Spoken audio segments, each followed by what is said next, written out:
Lepo pozdravljeni.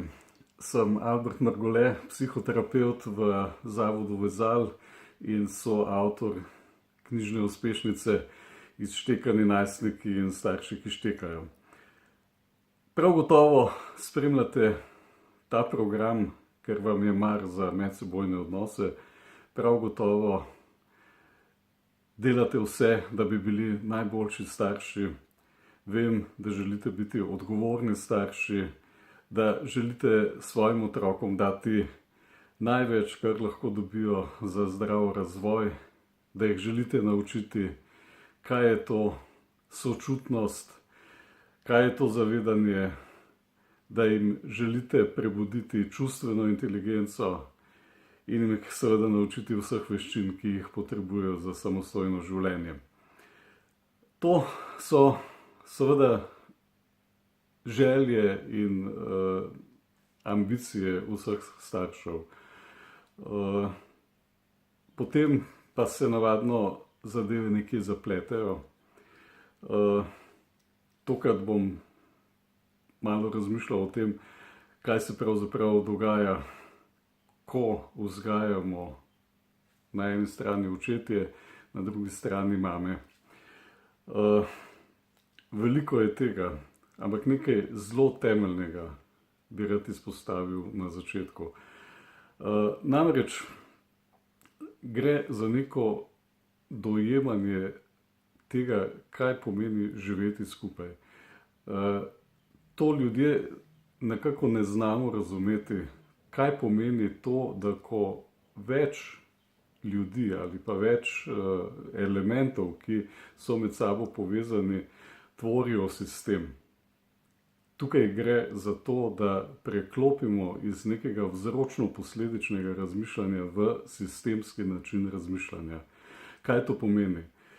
V sistemu vsak člen vpliva na drugega.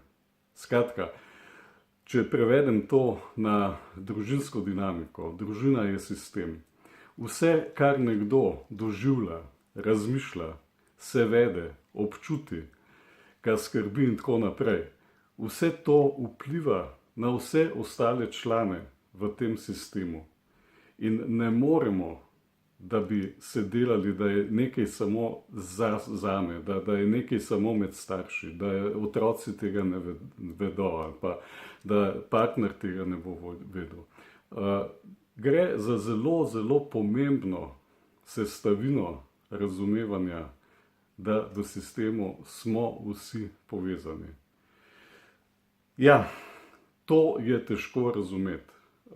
To pomeni, da ne morem jaz nekaj početi zato, da bi s tem vplival na drugega in da bom nekako zmanipuliral ali pa prepričal ali pa izsilil ali pa karkoli drugega dosegel pri drugem, da se bo recimo partner spremenil ali pa da bom, kar je zelo pogosto, eden v družini, eden od staršev navadno je ekspert, študira, se izobražuje in ve, kako je prav. Na drugi strani se ves ta isti partner pritožuje nad drugim, da se nič ne zanima, da se ne briga in tako naprej. In navadno pripeljejo take partnerje v terapijo, da bi jih mi tam spremenili in da bi jih prepričali in dopovedali in tako naprej. Ampak gledajte, ne gre za to.